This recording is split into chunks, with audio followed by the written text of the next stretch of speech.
Hello and welcome to another episode of Nothing Ventured with me, Aarish. Today in the studio with me, I am really excited to have Timo Armoo. Timo has charted a remarkable path from a council estate in South London to becoming an 8-figure entrepreneur. At 21, he pitched for £15,000. Today, his investment portfolio generates 47 million annually. As the co-founder of FanBytes, he scaled the company to help brands like Nike engage Gen Z, ultimately leading to its sale for an undisclosed 8-figure sum to Brain Labs. Now a founder and author, Timo continues to shape the conversation around modern entrepreneurship, emphasizing the psychological strategies that fuel success. His latest work shares insights into breaking through self-doubt and achieving potential, making him a compelling voice for aspiring entrepreneurs. In this episode, we talk about how over-familiarity breeds discontent. There's just this really incredible over-familiarity. Why the best businesses are built around the expertise gap. The best businesses are based off something called the expertise gap. Why too many founders build businesses for somebody else. For so many first-time founders, we make this mistake of building a business for someone else. How process makes the game infinitely more fun. I think it makes the game significantly more fun. Why, as a founder, you should never say, but in my case, it's different. One of the worst phrases you can say as a founder is, but in my case, it's different. And why you can't dodge the physics of business. Because there are some fundamental laws of business. I call them the physics of business. And how you need to understand what the business is behind the business. A lot of first-time founders don't see the business behind the business. And why, when you're selling your business, you need to get the numbers right, have the right team, and date your buyers. You should date your buyers. Let's get straight into it. Hey guys, whilst I've got you for a second, I thought I'd reintroduce myself. My name's Aarish. I'm the host of Nothing Ventured, the podcast where I talk to the people behind the stories that make the venture ecosystem go round. I'm also the founder of Emerge One, a consultancy that provides fractional CFO support to venture-backed tech startups from seed to Series B and beyond. If you enjoy the podcast, we would really appreciate it if you could like, subscribe, and comment wherever it is that you listen. And should you ever want to have a chat with me, do reach out on LinkedIn or X. I'm always up for a natter. Right, let's get back into it.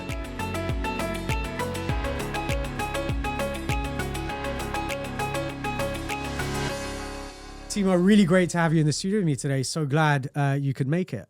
Likewise, this is cool. Let's roll. Okay, let's jump straight into, there's a lot of stuff you've been through, so there's quite a lot I kind of want to cover in this podcast, but you've discussed how hiring from your community can sometimes lead to almost an over-familiarity, right? Yeah. That undermines professionalism. So in your view, how do you maintain a strong company culture that supports inclusivity, but still ensures that you have the right professional boundaries being upheld? Yeah, so this was a video that I made, which kind of went viral, which was where I said, as a black person, sometimes in the past when I have hired other people from the culture, from black culture, there's just this really incredible over familiarity. It's bro, and and you show up a bit late and you you know how it is. That phrase really pisses me off, right? Yeah. You know how it is. No, I don't know how it is. And what happens is that you get this over familiarity, and this is not just a black culture thing. I'm sure it's also the case in the brown culture.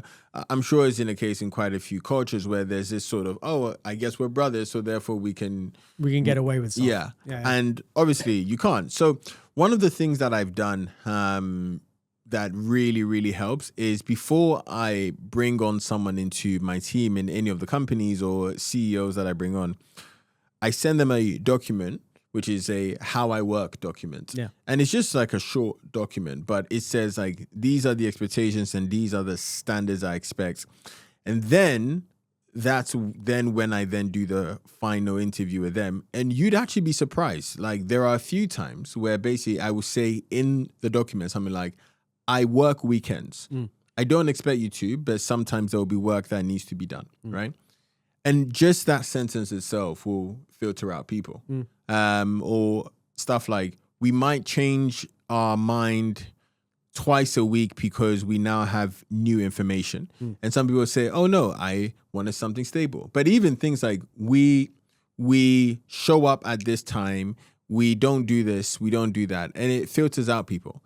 And so for me, one of the things that I have learned is basically that before you bring on someone, regardless of race, culture, gender, blah, blah, blah, you have a really strong, this is how I work document. Yeah. It's like an operating manual. Yeah. Yeah. How to work with me and how to work around me. And I missed that very early on in business just because I was like, oh, you work with me? That's amazing. And so not having that level of holding up the standard is something that has screwed me before. And now for every single thing I get involved in, I say, all right, what would I want my life to be like? What would I want my network of people to be like? And then I enforce that they then are also able to follow that. Yeah. I mean, look, I've had similar experiences for different reasons, right? So I come from a family business background. So, you know, two things that I definitely don't think I would do in the future is hire an existing friend, right? Necessarily. And certainly hiring a family member, I think, is really difficult. In a family business, it's really difficult to sack a cousin, right? Or a brother or an uncle. And you get into all sorts of politics. And with friends, it's similar because, again, you know, there's that existing relationship. Right. There's an expectation that that's upheld. Yeah. But in a business, especially one where it's either a young business or it's growing really quickly or you got like, you know, just shit happening all the time, you can't have, to your point, that over familiarity, which allows you to get away with stuff. I guess the question I would kind of pose back to you in that case is, on the one hand, yes, that over familiarity as a result of either cultural similarities or, you know, or background or whatever it is, that can be a negative, but there is also a massive positive in having people around you that do get where you've come from, like, you know, what sort of things motivate you, what are the things that you hold dear and close, right? Like, there is value in that. I'm not saying that's the only value, but, you know, I guess the opposite is you filter out some people, but do you run the risk of filtering out too many people? That's interesting, right? So you said that there is value in having people who know where you've come from, right? Yeah. I actually disagree with that. I think that there is value in having people who know where you're going. Sure. Okay. Yeah, that's fair. So the best people I've ever worked with, they don't actually come from the same background as me. They are people where we have a shared goal of like, this is the end destination. This is the objective. Yeah. And so I actually think that once you have that enormous clarity, like that's the thing that brings people together. You know, no one cares that I grew up on it is not important that the person can empathize with me growing up in South London. You know, it doesn't really matter. It's a story on a podcast, but it isn't what drives the business forward. Yeah. Sure. And to be honest, this is actually one of the biggest hiring principles I've changed is that people have to be passionate about your business. I actually don't think the best people are passionate about your business. I think the best people are passionate about being really good at the thing that they're doing. This is an Alex McDonald. This is a very an Alex McDonald thing. And then like for sure. Your business happens to be the thing that helps them be great, right? I remember in Fanbytes, we had this girl, Joanna, incredible marketing person. And I remember thinking, wow, you are going to be a killer, like regardless of where you go. Yeah. And I remember there were times that maybe I'd be a little frustrated that perhaps she was a bit dispassionate about Fanbytes. Like when everyone was like being really happy that we'd won a client or something like that, she'd be like, great, that's good. And I'm like, why aren't you more happy? Why aren't you more happy? And she was happy, but it was also like, well, she was actually more focused on, all right, what about the next one? What about the next one? And like, did I improve in getting that customer? Because if someone else did something and we got the customer, yeah, that's great. But like, it doesn't directly benefit her. It's just fine. Yeah. And so for me, that's been a massive thing that I've changed my mind on, which is hire people who aren't actually passionate about your business, but actually are passionate about being better at the thing that they're doing anyway, and then your business just exists to help them do that. Yeah, so I think again, there's like I definitely agree with a lot of stuff there, right? So one of those is that, I guess, that overused phrase, growth mindset, right? Someone who's looking to improve in what they're doing. The other thing is, don't necessarily do what you're passionate for, do what you're really great at. The passion will follow, right? Like my perfect example is me, right? Like I went through corporate, family business, manufacturing operations, then started doing the CFO work, and then built my business. What that has all allowed me to do, because I'm good at the finance stuff, right? Yeah. Like whatever, I can use a spreadsheet, all the usual stuff. But what it's allowed me to do is build this podcast, write a book, do the things that I actually really enjoy doing, which is the kind of creative side. So your work can be is a pathway and an outlet to do the things that you're really built to do, right? And I think that's super important. And I think just the final kind of closing point on that is, and I don't know what your feeling on this is, but I also think that, despite what I said earlier around, having people that understand where you came from, et cetera, is valuable. Equally, having a homogenous culture is actually damaging because you don't challenge each other enough, right? Yeah, I agreed. I've seen, obviously, like the best cultures are those with just such varied thoughts of how to do something, and then you just decide who's got the best idea. Yeah.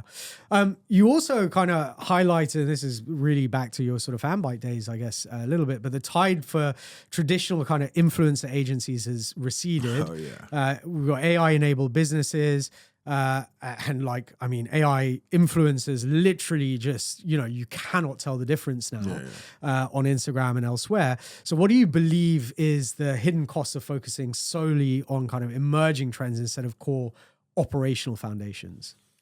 Yeah. So one of the things I believe in business is that the best businesses are based off something called the expertise gap. And the expertise gap is basically the gap between how much you know about a particular thing and then how much your customer knows about a thing. Because the gap in between that is money, is value. That's the value, right? That's the bit that you can charge for, right? The reason why we pay even a plumber a lot of money to come and fix something is because we don't know enough about the thing. The plumber knows a lot about the thing. And then they're basically saying, well, it will cost you about £300 to know that. Now, if you apply that to a business, for example, with Fanbyte and the influencer business, I went, right. In 2017, when I was 21, I started Fanbyte. At that point, you didn't understand influencer marketing. Yeah. At that point, it was the Gen Zers and the people who were actually on these social media platforms, i.e. like myself, who were in the market, who understood the audience and therefore would say, right, this is something that we should be doing.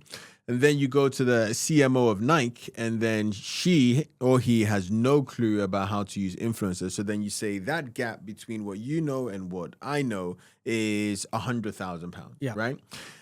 And now, over time, what happens is consolidation in every market. So that gaps get lower and lower and lower because what happens is customers will then start to learn how to do the thing and therefore they don't know you.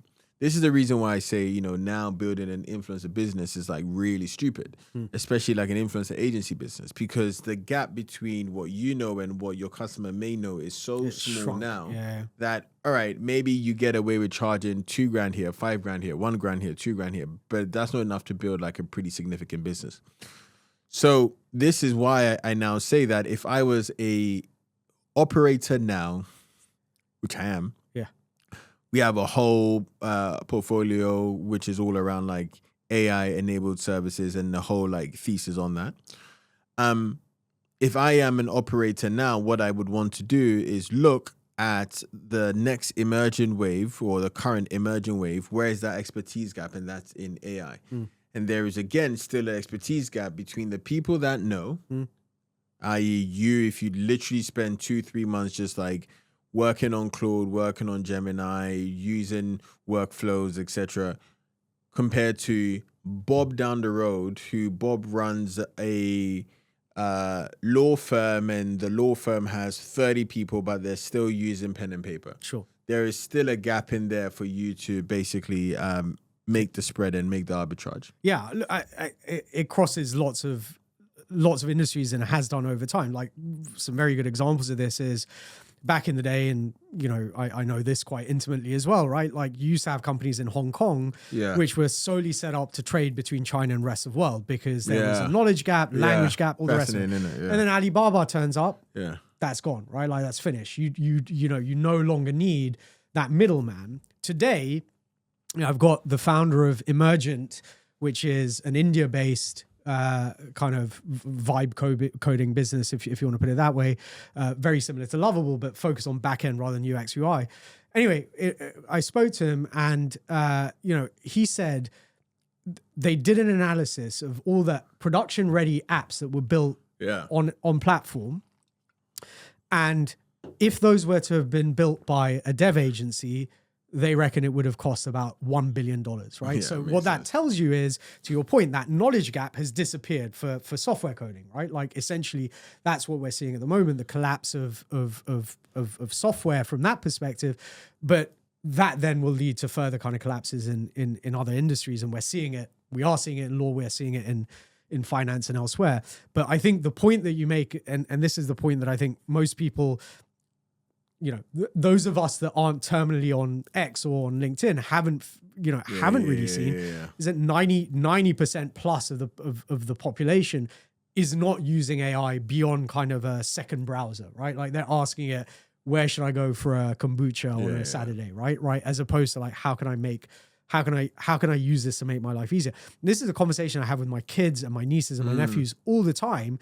So they're all mid late teens to early kind of 20s, and they both love and hate AI because they're really worried about what that means for them for their future, but also they understand that this is a technology they're gonna have to embrace if they want to have a future, right? Interesting. But I think that point around the expertise gap is, that is essentially all businesses everywhere, right? Like that is it, right? Like that is, when you bring it to its core, you look at all these B2B SaaS businesses and carpentry businesses and law firms and anything, like really, all that's happening is a transaction between someone who has a problem and they need that problem solved, and then they are paying another person to solve that problem.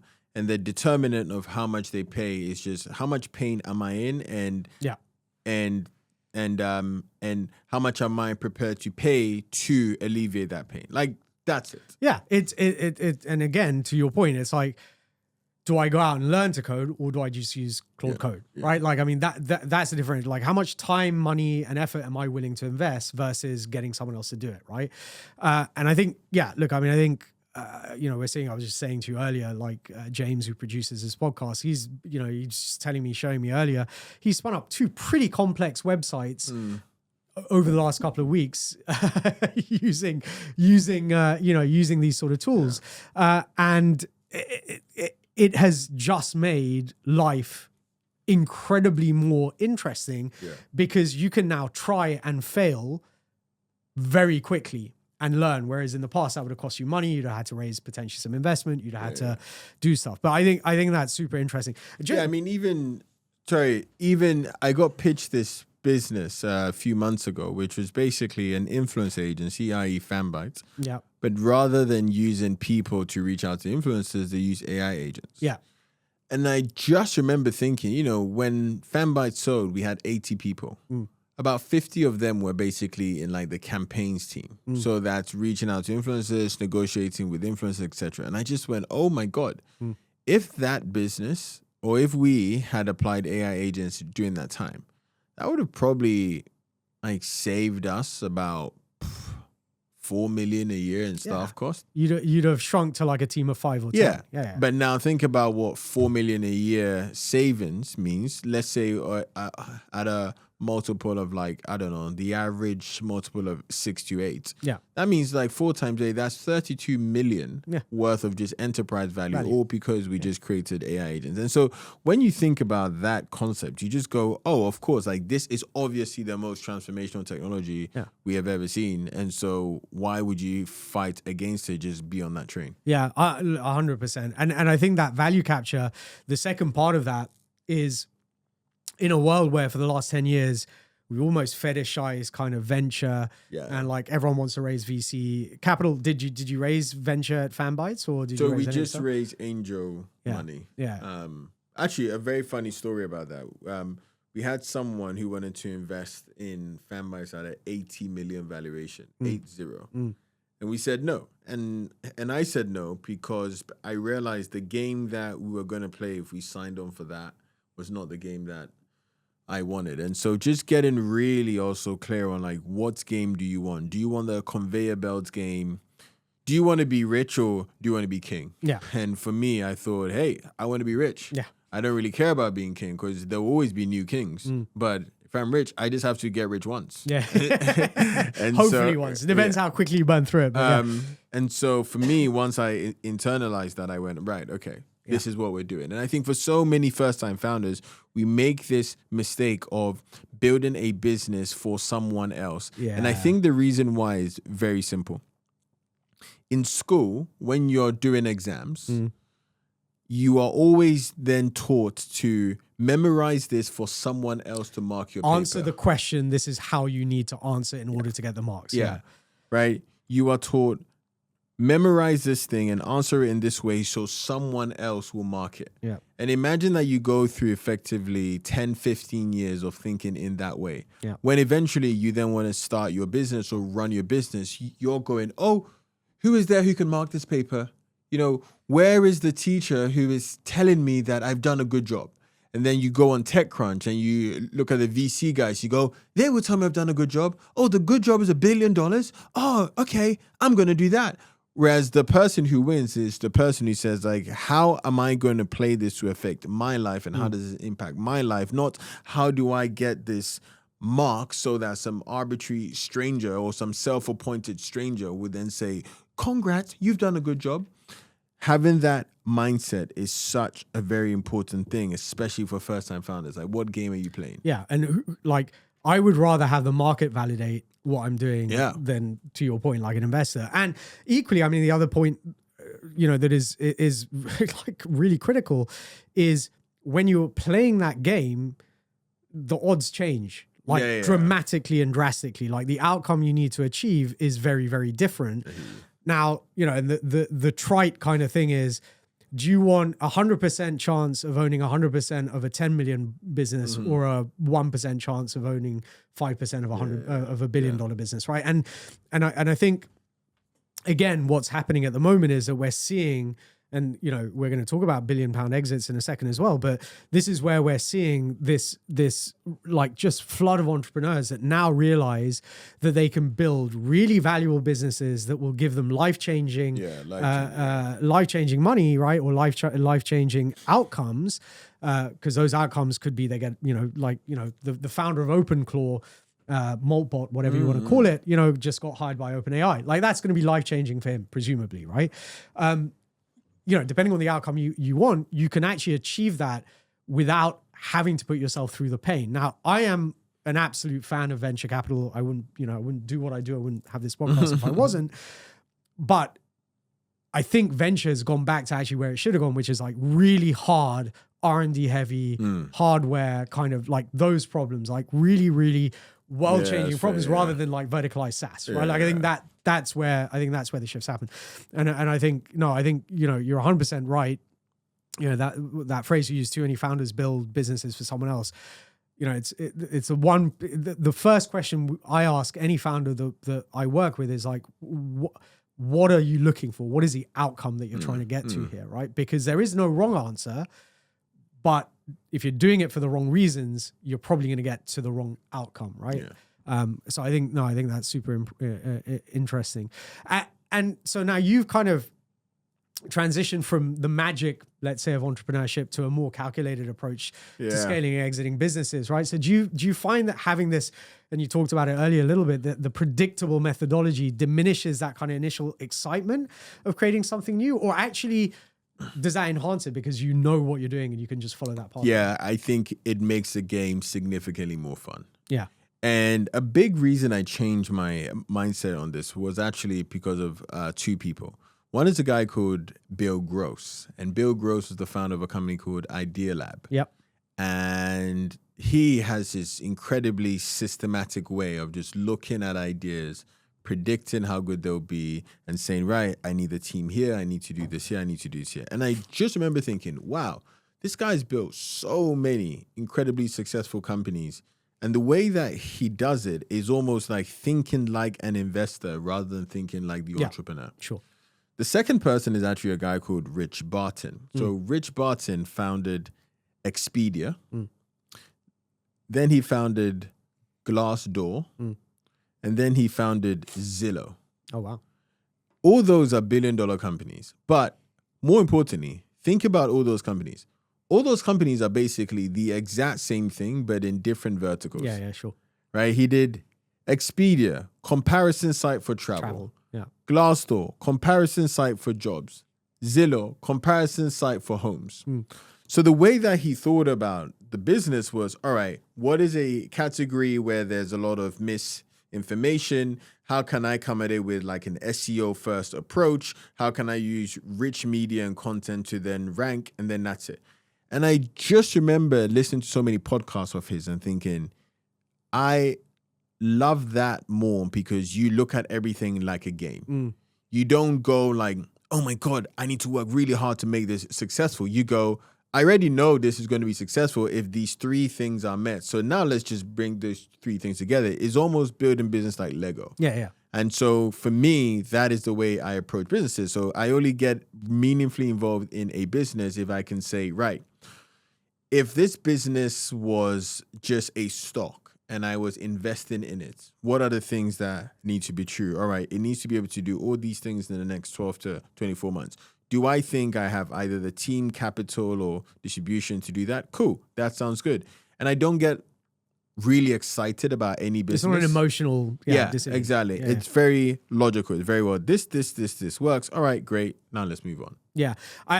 Again, as someone that has been involved in building businesses, mine and others, for whatever, 25 years now, I guess, there is something beautiful about the chaos in an early stage startup, right? Because that's like, it's all experimental. You're trying to figure stuff out. That's all wonderful, right? But I've said this before, my COO says this all the time, like, and actually this is really important when it comes to exiting, because you don't sell your business, you sell a set of processes. Yeah. Right? So actually productizing, turning your business into a set of systems and processes is key to actually accruing value, because otherwise all you've got is you, and you are not a saleable commodity, right? Like at the end of the day, there is one of you, and if you decide to disappear, then the business goes poof, right? Yeah. And so that whole kind of thought process about how do I replicate these same patterns and processes that I've seen elsewhere, I think is the most important thing you can do when you're building a business, right? Like Elon talks about it all the time, Elon Musk, in how he approached SpaceX, how he approached Tesla. He was like, okay, like how do we start from first principles, knowing what we know and the patterns that we've already seen, and how do we build this company based on what we've seen elsewhere and what's worked elsewhere, right? Do you think enough founders understand that? I think a lot of second-time founders do. I don't think a lot of first-time founders do. Yeah.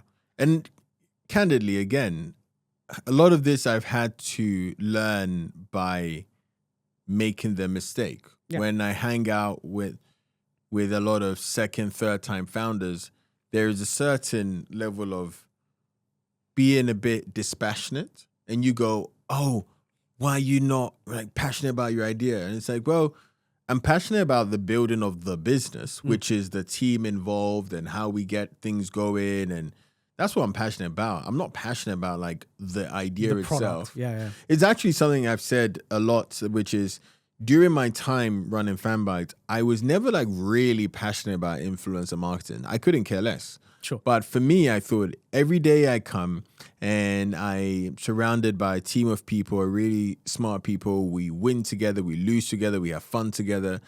And we could basically be working on anything. Yeah. But as long as you have the right group of people, it just works. So I wonder if there's actually a world in which if you're a first-time founder whilst you're running your business, because I know that's a lot of the audience here, if you can almost take like a second-time founder approach to your first-time business.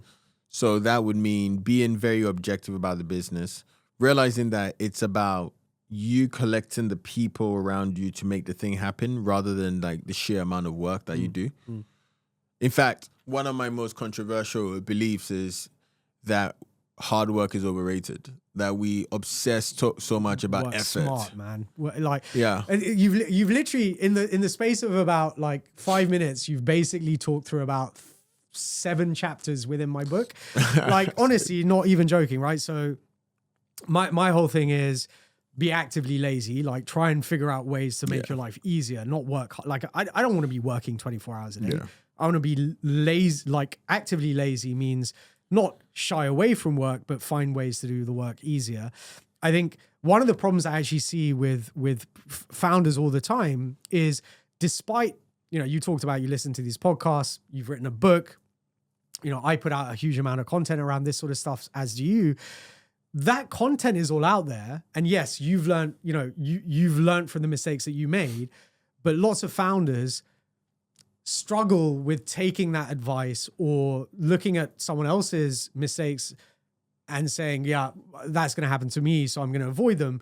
They'd rather go through the mistake themselves, which I find really frustrating. Like, it's like, I get questions all the time, like, I don't know, a really simple one is, I'm raising SCIS. Do I need to get advanced assurance? There is like 1,000,001 articles out there. Like, just, go on Seed Legals and speak to Anthony. Like, it's all out there. But I really wonder, I often wonder, how many founders actually take the time to educate themselves, at least at a kind of bare minimum level, because there is so much content out there, versus just diving in. And I think my answer to that would probably be that I think a lot of first-time founders, especially, get so excited with the idea of entrepreneurship and building something that, they just jump into it, right? Rather than taking I think one of the worst phrases you can say as a founder is, but in my case, it's different. That is the start of you wasting so much time and energy on something that could just be easy solved, but like that. Yeah. The number of people I talk to, especially if you're running some kind of a service-based business, you come to me and you say, all right, well, what's going to happen if I raise my prices? I'm scared to raise my prices. I say, well, here's what will happen. And it's happened 100 times, and I've seen it 100 times. Some people would leave. And then what will happen is the people who valued your service the most will pay more. Yeah. And that has happened since. But my case is different because no. Your case is not different. Or either your business is not as valuable as you think it is. Yes. Yeah. Right. And so there's all of this stuff here, which is, I have this idea, and what we do is that we sell a $10 a month product, and here's the way we're going to get to $1 billion through organic social. So like, right, now let us look at the number of companies that have sold something for $10 to a large amount of people, and they say, yeah, but my case is different because it's like, no, it's not. It's not, because there are some fundamental laws of business. I call them the physics of business. There are the physics of business, which mean that when you are operating in anything, you have demand, supply, and they all have the different constraints, and your business is not unique. You are not a unique snowflake who, for some reason, the world just conspires to, like, for you to just be perfect. No. The shit that you've gone through, other people have gone through that shit. Just almost like humble yourself and say, yeah, he's figured it out. I'm just going to do the same. Yeah. End of story. Yeah. I mean, 100%. It's that's another 5 chapters I think you just went through as well. Like one of the things is, if you have not built a product or a service that has value in the market, if you are a vitamin, not a painkiller, like, you probably won't be able to raise your prices, right? If you do not have something that is valuable enough for someone to say, it is worth me shelling out money to use this product or service, because that is a better use of my time or money than me trying to do it myself, then you don't have a business, right? You have something that, you might be able to sell a little bit, but someone else who does build the painkiller is going to come along and eat your lunch, right? And I think, one of the things that, again, massively, I'm sure you see this all the time, right? That is massively frustrating is exactly that problem of founders building something that they want to build rather than something that customers want to buy. Yeah. Yeah, that's loser build. What do you call loser build? Loser build, yeah. It's when I see someone, it's like, I want to build a social networking app for da-da-da. All right. Yeah. But why? Because Facebook is not private enough. And I'm going to build this community where privacy... Brother, who the fuck told you that we want this, right?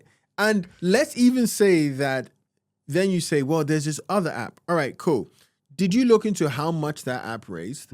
One of the things I find very interesting is people, and I find this is such a fascinating topic, that a lot of first-time founders don't see the business behind the business. Yeah. So here's what I mean. They say, I want to build a marketplace that connects people who are really into homeware with other people who sell homeware. You say, okay, cool. So you want to build a online interior marketplace. You say, okay, cool, fine.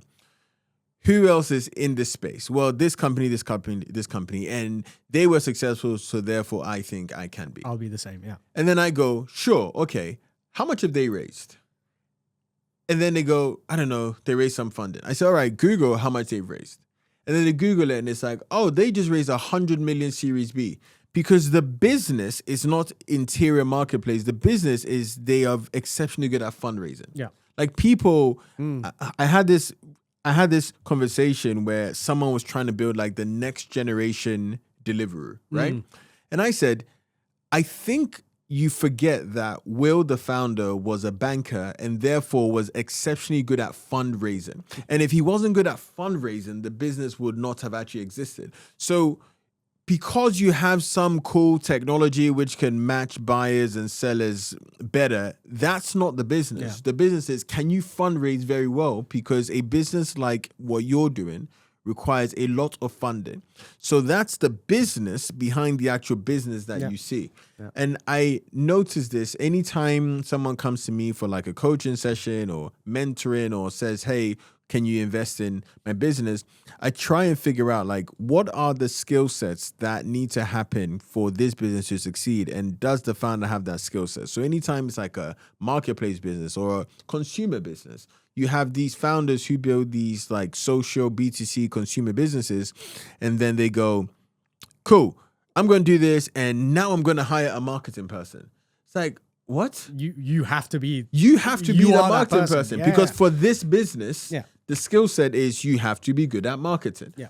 And so understanding like what's the business behind the business is such a critical thing that I think we just don't almost acknowledge because we just go, well, Deliveroo matches people who want food to people who can make food. Yeah. Therefore, I'm going to build Deliveroo. It's like, no. Behind it is actually a financing machine and a financing magician. And that's what you need to be good at and you can apply to anything. And not only that, like, I mean, again, it goes beyond like ability to raise capital or which kind of part of the business you want to sit in. Facebook, like you know, use the example of a social network. Like the business behind Facebook is not a social network. It's not social. It's an ad place. It's right? an like ad. It's literally. Are you going to replicate that? No. Like Meta and Google own that space. No one is coming in. Yeah. Okay, maybe LLMs will capture some of that market now moving forward, right? But like that ain't Derek in his basement. Like it's not happening, or it's not happening in 2026. Yeah. No, I think that is super. I think that's super interesting, and I think, you know, my kind of core construct is actually, can the founder sell? Like the only thing I really care about whenever I speak to any founder is, can they sell? Whether that is, can they sell to employees to join the business? Can they sell to investors to raise capital? Can they sell to customers, et cetera, right? Because that is what the founder, the CEO role is all about, right? Like it's just constant sales. And I think a lot of founders just assume that if they build the product, that's good enough. And that just isn't going to work. I want to move on to £1 billion exits, right? Because, you know, I'm very excited about what you're doing here. I think it's very of its time. In your experience, helping others with this kind of process or thinking about kind of building this process out with £1 billion exits, what do you think are the critical costs of focusing only on scaling without addressing the underlying fundamentals of the business? And with Fanbytes, I guess, especially, what do you wish you had done before you entered into that sales process with Brain Labs? What do I wish I had done before I entered that sales process? So I think there are 3 things that I wish I had done. Number 1 was to get my accounting in order. So one of the things, and now music to my ears. Yeah. now I think about it and I go, man, what an absolute idiot. So it was only during like due diligence that I understood the difference between cash accounting and accrual accounting. I was like, wait, what? So you're telling me that we did less revenue than I thought? Because if you think about it, again, when you're an early stage founder, you are just celebrating the deals as they come money in, money out. Like so you're just like, woo, guys, we did $1 million this month. We did 500,000 this month. But really it's like, oh, well, it's paid out over a year, et cetera, et cetera. Yeah. So one was accounting. The second thing, candidly, is I wish I'd hired more senior people. Got it. I think I was very scared at the beginning to pay for really good people. Yeah. I was very apprehensive and anxious because, I thought that in doing so, I would then eventually, run out of money in some way, almost not going, well, the value of a really good person is they make you more money.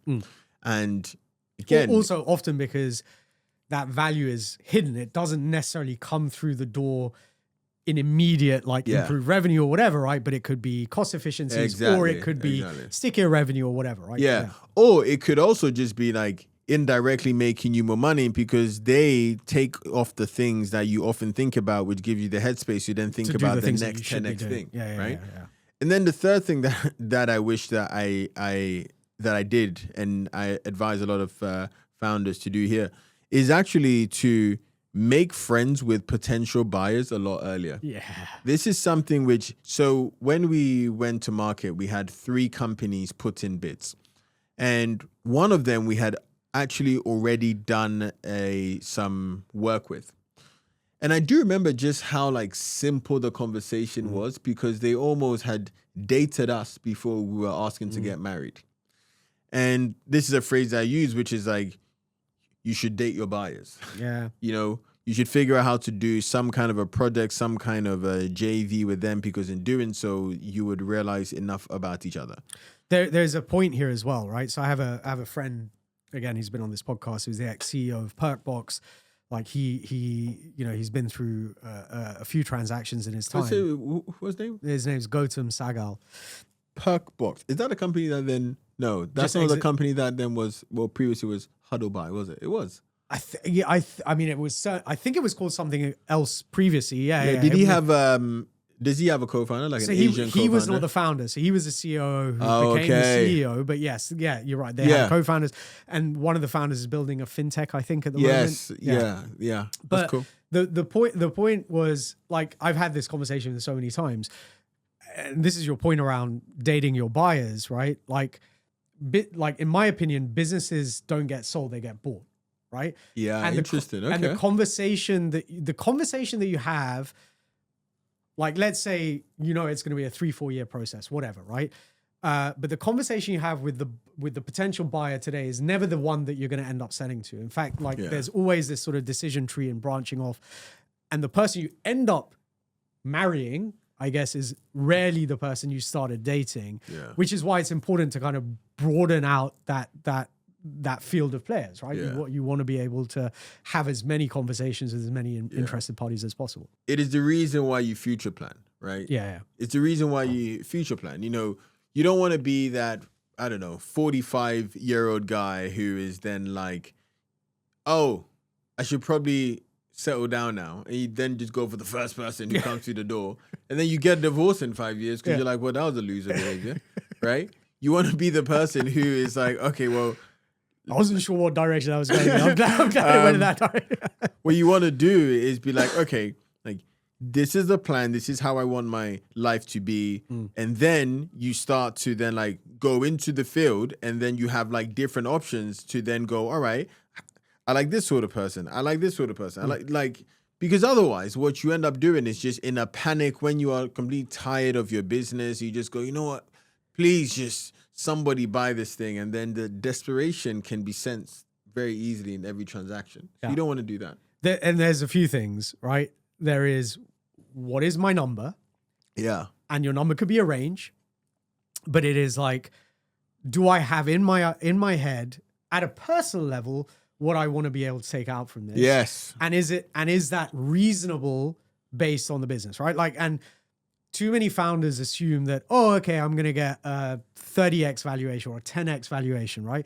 But when you're talking to private equity, they don't value your business or revenue. They value it on EBITDA or, you know, or gross margin at the least, right? So all of a sudden the game changes. You're no longer playing on venture multiples. You're playing on private equity multiples, which may be 3 to 5x on EBITDA, right? So that can change depending on how profitable the business is.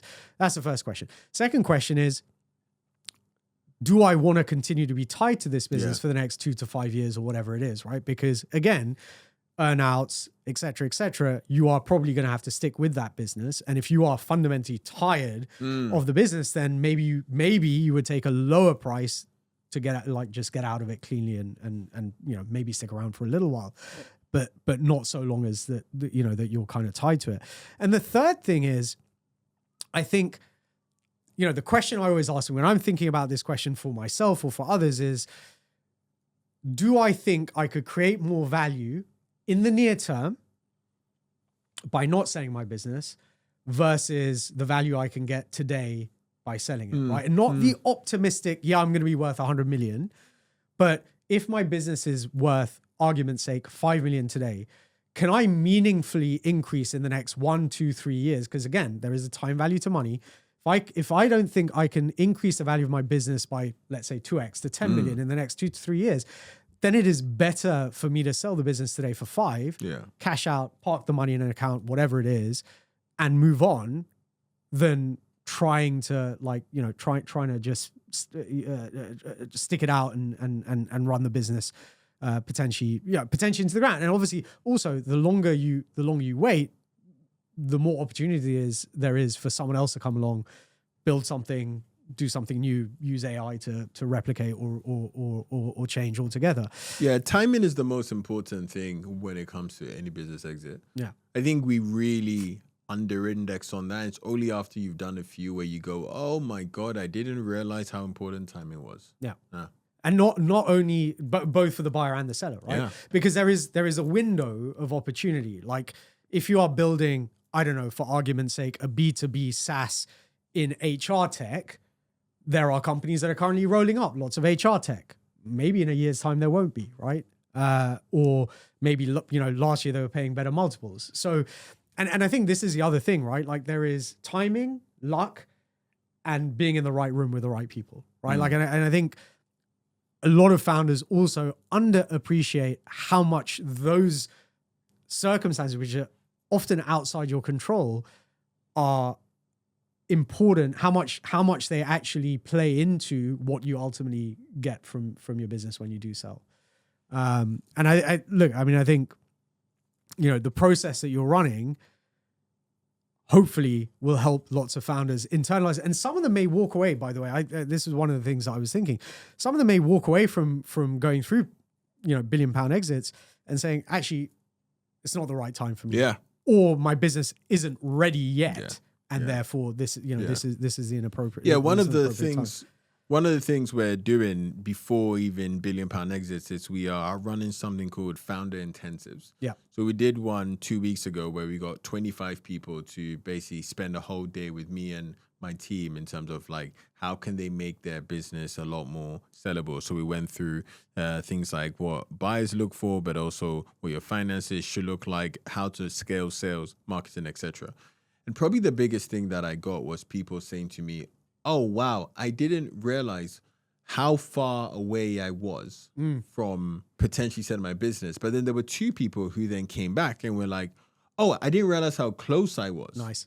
And actually, let's have a conversation in the next 3 months. And I just went, so you basically had a business that was spitting off 10 million in revenue, 1 million in cash, but you still thought that at some point to get your number, which his number was just 5 million, you thought for some reason you needed to just like keep going on and on. Wow. And it's because he didn't internalize that his number was 5 million. Yeah. He also didn't internalize that actually like he was very much in the sweet spot. And he had been initially getting his papers marked by someone else. So in his industry, he was like, oh, our competitors do, Yeah. 50 million a year. And it's like, yeah, but bro, what do you want? Yeah. He said, yeah, 5 million. It's like, well, you got it here. Yeah, $1 million cash, man. Yeah. You're there. Like, Yeah, you don't so need just to go do worry. that. So that is one of the major things about working with founders very early on. Yeah. I'm very excited for what's coming. I have a couple of questions to finish off the pod. Yeah. I ask these to everyone who comes on, but you've already given one contrarian opinion, but is there one very specific contrarian conviction from any area of life that you have, whether that's work, politics, socially, or at home? I can give two, one for work, one for personal. Sure. One for work is it doesn't matter how hard you work. It Yeah. matters what you choose to work on. Yeah. That is the most important determinant of success is the thing that I'm working on something that the market wants. Yeah. Yeah, the second one is especially important for men. When you're building a business, there's often this idea that you need to lock in and focus and no distractions. And I think that is terrible advice. I think what you actually want is to have a long-standing partner who supports you through the entire journey.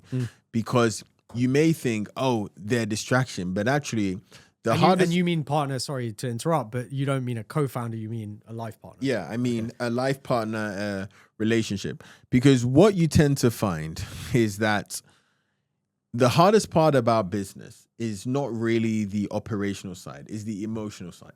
And so when you're thinking about, should I fire this person? Should I hire this person? And you come home or you meet your partner somewhere and she or he is just like the shoulder that you cry on, or just a person who just listens to you rant and then goes, cool, it'll be fine. Yeah. When you have that person is effectively your unpaid co-founder. Yeah. That person is your therapist. That person is your co-founder. That person is your psychiatrist. That person is the person that would help you to gain perspective, because that's actually the hardest bit of business. It's not actually the operational parts of business. Yeah, it's what happens outside the room. I'm very lucky. My wife has been that person over the last 5-7 years, and yeah, like honestly speaking, I couldn't do if I didn't have her support, I couldn't do what I do. Yeah. I'm like, she will, she accepts that business is business. Things don't always go the right way, and then things can go incredibly well as well. But there's no judgment and there's no, it's like if things are tough, they're tough, but there's no recrimination, right? And I think exactly to your point, you can also remove, I think, the facade that a lot of founders put on, right? Like when you're a founder, you're leading a team, you got to put on the right face. You got to, show up in the moment in a way that is going to instill, respect and optimism, I guess, with your team. You can be vulnerable when you're at home, right? And I think I 100% agree, especially with young male founders, that vulnerability piece is really difficult, especially if they spend a lot of time on X, LinkedIn, Instagram, and YouTube especially, right? It's like, man, lock in. Like the girls will come after you make the money, etc. It's like, come on, bro. Like this is more than just how do I get to 10 million in revenue. Yeah. Like business is, there's a really good phrase which is like, business is just a personal development journey disguised as making money. Yeah. And I just go, oh yeah, okay. If that's the case, then you want to make sure that you have great partners. Yeah, 100%. Finally, so I mean, I think we already have gotten to know the real you, but what is one thing that moves you the most emotionally? That moves me the most, like makes me cry or something. Cry, or like something that just, I don't know, it could be seeing your mom, could be listening to music, is like just something that kind of hits you here. I don't know why this has always been something that tugs on my heart for probably the last decade or so, but it's homelessness. I don't know why. I've never been homeless. I don't know someone who's been homeless, but I think, I don't know, like sometimes I see people in the street and I always go to a shop and then try and get them something, because I don't know, there's just something there about the fact that like there is so much money and opportunity in this world, and then unfortunately things like that happen and often I talk to these people and it's just through like the most random circumstances. Like the council kicked them out because of something that happened in the documentation, or they came to this country and they were promised a home and then they didn't have a home. And things like that really get to me. So I try and do as much as I can to help them. I've put people in hotels. I've got people accommodation. There's so much that I've done, and it's still not enough because it's such a big issue. But I don't know. Homelessness really gets to me. I think that's wonderful, and it's real and it's visible. And the fact that you're also doing something about that is amazing. I'm really trying to. Timo, it's been absolutely phenomenal having you on the podcast. Thank you so much for joining me. For our listeners, where's the best place for them to find you online? Are you on LinkedIn? Are you on Instagram? Are you on I'm on X? all of them. Where are you? I'm on all of them. Follow, I guess, for this audience here. Follow on LinkedIn. We post every single day about learning, frameworks, stories, videos. We just post a bunch of cool stuff to basically help founders build sellable companies. So. Amazing. Well, thank you so much. It's been an absolute pleasure. This was dope. Great stuff. This was a great conversation. I really enjoyed it. It was dope.